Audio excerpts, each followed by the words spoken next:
Mathematics for mankind online ক্লাসে আজকে একটা গুরুত্বপূর্ণ উপপাদ্য নিয়ে কথা বলবো। এন ডিগ্রি বিশিষ্ট যে কোনো বীজগাণিতিক সমীকরণের এন সংখ্যক বীজই বর্তমান। অর্থাৎ কোনো বীজগাণিতিক সমীকরণের ডিগ্রি যদি এন হয় তাহলে তার মধ্যে এন সংখ্যক বীজ থাকবে, তার বেশিও থাকবে না, তার কমও থাকবে না। এই স্টেটমেন্টে যে ইংরেজি ফর্ম সেটা হচ্ছে every algebraic equation of degree N has exactly N roots. দেখো, এটা আমরা প্রমাণ করার চেষ্টা করি। এই উপপাদ্য প্রমাণে যাওয়ার আগে আমাদের আরেকটা উপপাদ্য, ফান্ডামেন্টাল থিওরেম অফ অ্যালজাবরা, এটা একটু জানা দরকার, নইলে এটা করা যাবে না। সেটা হচ্ছে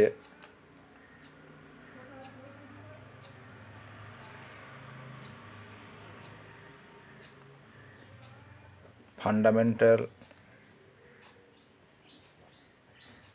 theorem of algebra.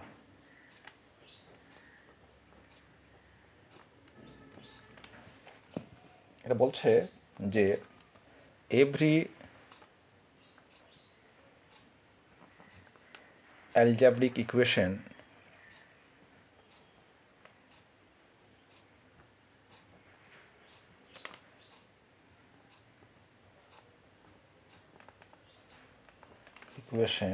has at least one root.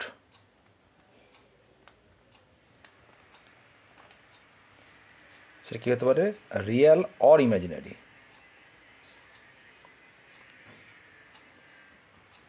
Real or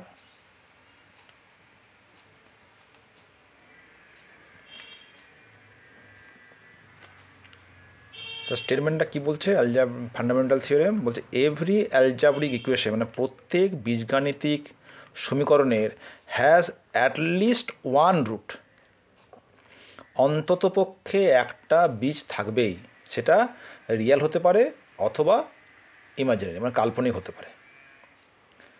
তো এই হচ্ছে আমাদের ফান্ডামেন্টাল থিওরেম অফ অ্যালজাবরা। এই ফান্ডামেন্টাল থিওরেম অফ অ্যালজাবরার উপর ভিত্তি করেই কিন্তু আমি ওই প্রমাণটা করার চেষ্টা করব। তো প্রথমেই এবার আমরা আমার যে থিওরেম রয়েছে যে every algebraic equation of degree N has exactly N roots, তার প্রমাণে যাচ্ছে।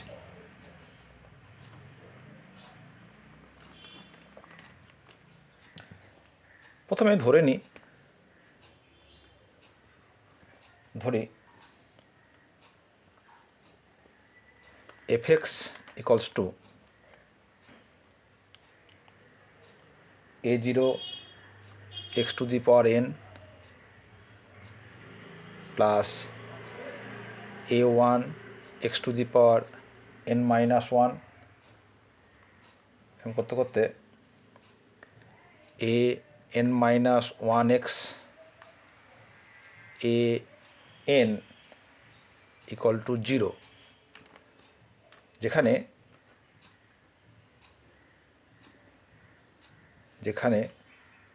a0 not equal to 0 একটি n ডিগ্রি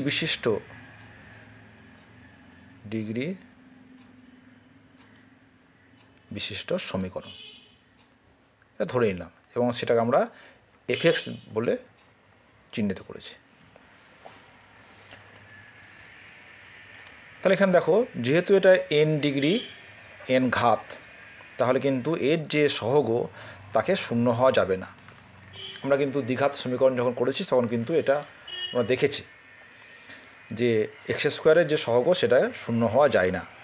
ঠিক আছে, সেখানে আমাদের a0 নট ইকুয়াল টু 0 এটা আমরা ধরে নিলাম। এবার এই যে ফান্ডামেন্টাল থিওরেম অফ অ্যালজাবরা, সেখানে কি বলছে? Has at least one root. তাহলে এই যে এফএক্স ইকুয়াল টু 0 এই যে সমীকরণ, তাহলে এর অন্তত একটা রুট থাকবে। অতএব fx equal to 0 সমীকরণের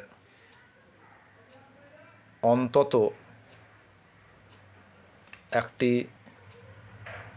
বীজ বর্তমান। এটা কী বলছি না,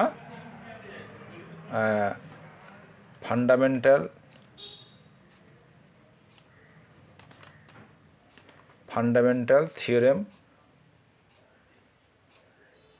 অনুযায়ী, তাই না? মনে করি সেই বীজটা হলো আলফা 1। মনে করি সেই বীজটি হলো আলফা 1। তাহলে রিমাইন্ডার থিওরেম বা যে ভাগশেষ উপপাদ্য আছে, সেই উপপাদ্য নিয়ে বলতে পারি যে কোনো একটা যদি বীজ আলফা 1 হয়, তাহলে এক্স মাইনাস আলফা হবে এই যে বীজগাণিতিক রাশিমালা তার একটা উৎপাদক, তাই না? অতএব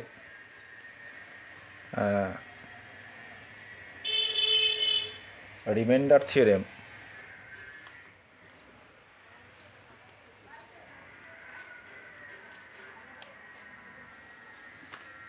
অনুযায়ী বা অনুসারে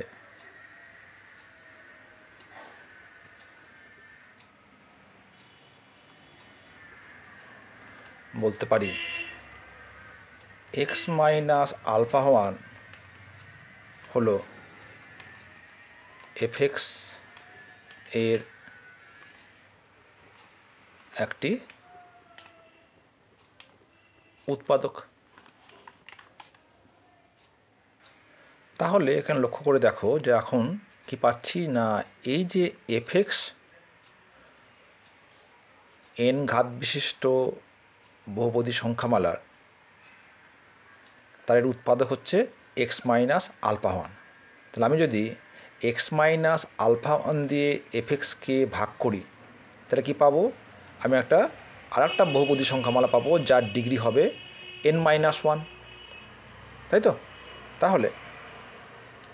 তাহলে আমি লিখতে পারি f x equals to x minus alpha 1 into f1x equals to 0,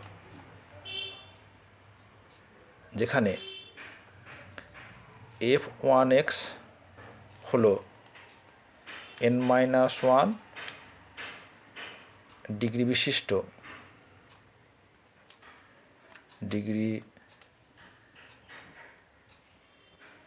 বিশিষ্ট একটি সংখ্যামালা।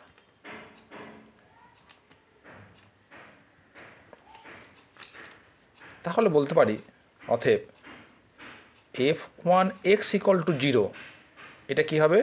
এটা হচ্ছে n-1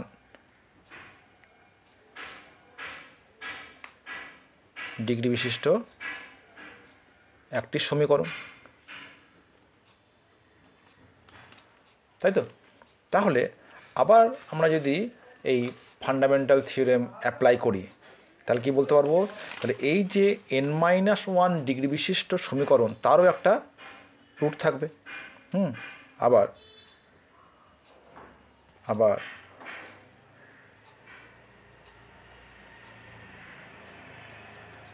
ফান্ডামেন্টাল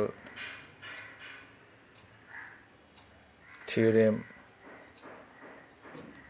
অনুযায়ী f1x ইকুয়াল টু 0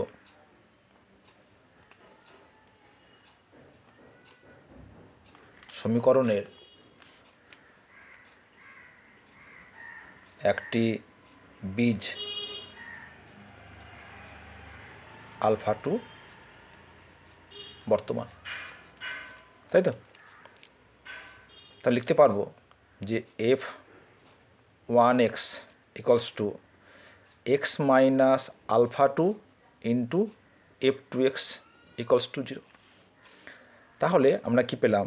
অতএব fx equals to x minus alpha one x minus alpha two f two x equal to zero, যেখানে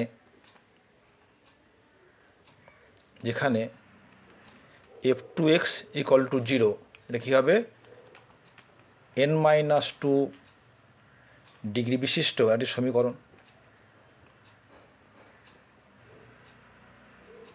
degree বিশিষ্ট একটি সমীকরণ। তাহলে আমরা দেখতে পাচ্ছি আমরা একটা করে বীজ পাচ্ছি, আর এখানে কি হচ্ছে না এক ঘাত করে কমে আসছে। তাহলে আমার কি আছে, আমার এন ঘাতের সমীকরণ ছিল, তাহলে আমরা এরকম একটা এন সংখ্যক বীজ পাবো, তাই না, এবং এন সংখ্যক উৎপাদক পাবো। তাহলে আমরা লিখতে পারি একইভাবে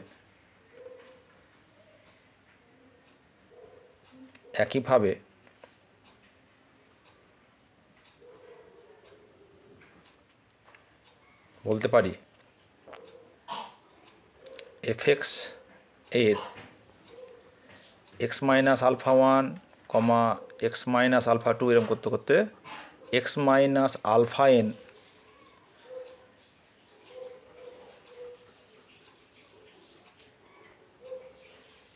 এন সংখ্যক উৎপাদক বর্তমান।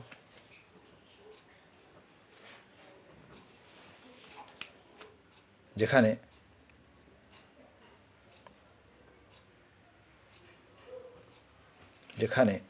কী হবে, f x equals to a zero into x minus alpha one x minus alpha two এরকম করতে করতে x minus alpha n equals to কী হবে না জিরো। তাহলে এখানে কি পেলাম, যে এই যে এফএক্স, একটা এফএক্স ইকুয়াল টু জিরো, তার কি পেলাম না alpha one alpha two alpha n কী হলো না এন সংখ্যক বীজ পেলাম। অতএব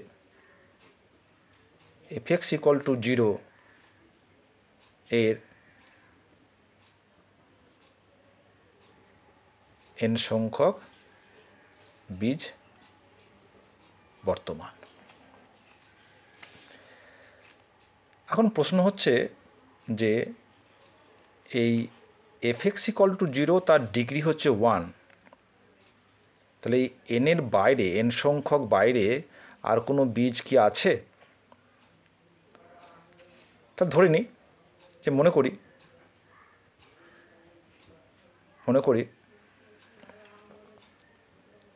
বিটা হলো এফএক্স ইকুয়াল টু জিরোর অপর একটা বীজ, অপর একটি বীজ যা উপরিউক্ত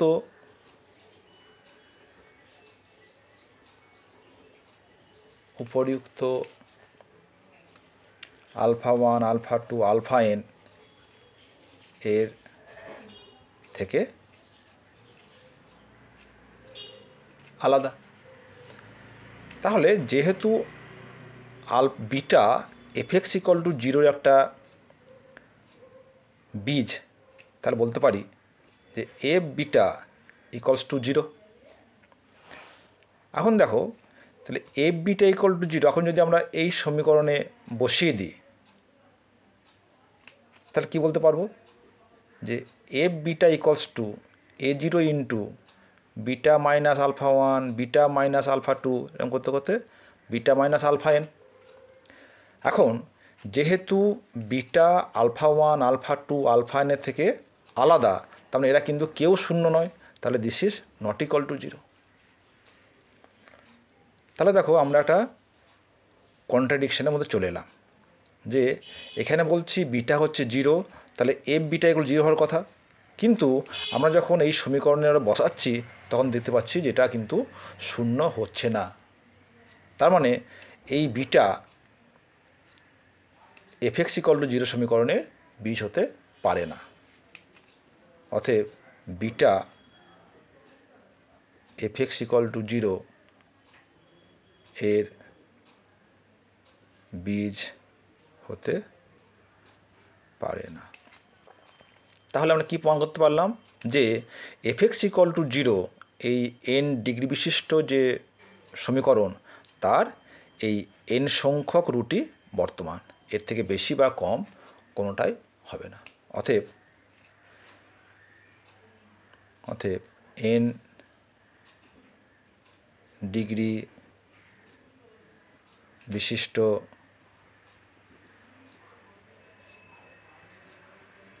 সমীকরণের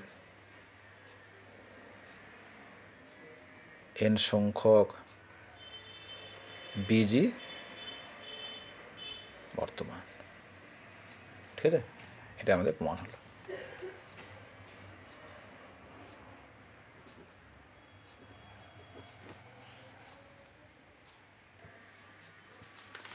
একটু বড় প্রমাণ,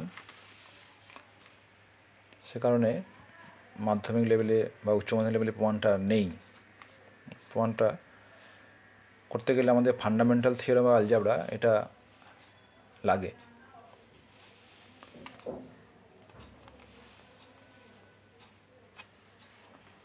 আশা করি যারা জানতে চেয়েছিলে তাদের কিছুটা হলেও ধারণা পরিষ্কার হবে।